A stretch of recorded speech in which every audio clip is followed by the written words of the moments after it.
Right, muri Zimbabwe. Ndo kufamba kuri kuita chirongwa changu. Ndirimo mumatare asekuru hungwe chapungu chehondo. Ndo muri dzeve matare.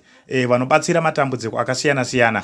Nhasi kutaura kwandiri kuita panapa ndina vatete vangu wandinawo pano wandiri kuda kunzwa kuti wakasvika sei pasekuru hungwe, dambudziko ravo rengerirei. Saka ndinodaira kuti ngatiteererei nyaya yandakabata panapa kusvika yapera. Right. Vatete makadizvenyu? Ndinofara kana makadiwo. Tinofara. Ndoda kuti musimudze voice renyu zvakanaka. Ndoda kuti mundiudze mimi kuti chii chakakusvitsai pano, dambudziko renyu rengerirei? Chakazoita ndisvike pano dambudziko rangu ranga rekudai. Ndiri munhu anoda zvemafaro, ndiri munhu aida zvemafaro. Ndaifara singaiti china kwakasiyana siyana. So ndiri pakati pekuenda kwakasiyana siyana. Ndakasanganawo nemufesi ikoko. Idaita permanent boyfriend yangu. Chibva tadanana. Achitondita zvese, achengeta mwana, achindilojera pekugara zvese achiita. So ndo pakazoti ada kuita sei, ada kuya kumba. Chibva ndamuti uya. Auya kumba tatora tese pesa.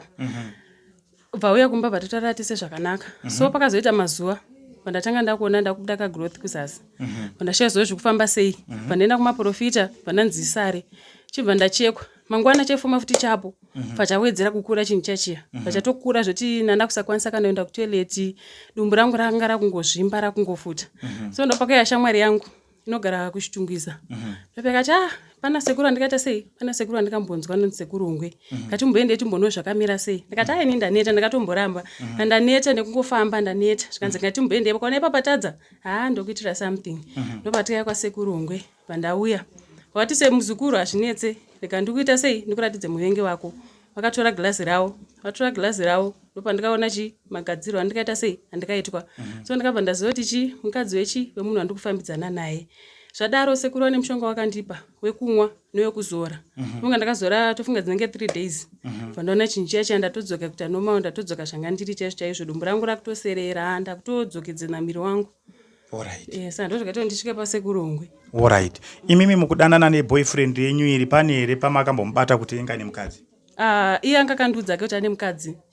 Alright. Anga kandudza kuti ane mukadzi. Alright. Saka zvakatora nguva yakareba sei izvi zvichiitika kubva pamakatanga kuona dambudziko iroro? Rakatora nguva yakareba sei? Mungarangarire? Dzinenge 6 to 8 months. Ndinaro dambudziko iroro. Alright. Aiwa, tinotenda zvikuru. Saka nhasi ndoda kuti mundiudze mimi kuti mashoko api amuruda kutaurirawo kune vari kukuona inasi? Ndangaudzwa kuti kuna sekuru hungwe vanozvipedza izvo vanhu ngavafare, but kuna sekuru vanoita sei vanokwanisa kuzvipedza. Alright. Sekuru hungwe handigone navo, vakandigadzira zvoti nyangwe nanhasi ndichinayo boyfriend iyo ndichikutodanana nayo. Handina kana chandiri kuona, ndisina kana dambudziko randiri kuona pandiri. Alright. Aiwa, ndinotenda nekutsanangura kwakanaka mazvita.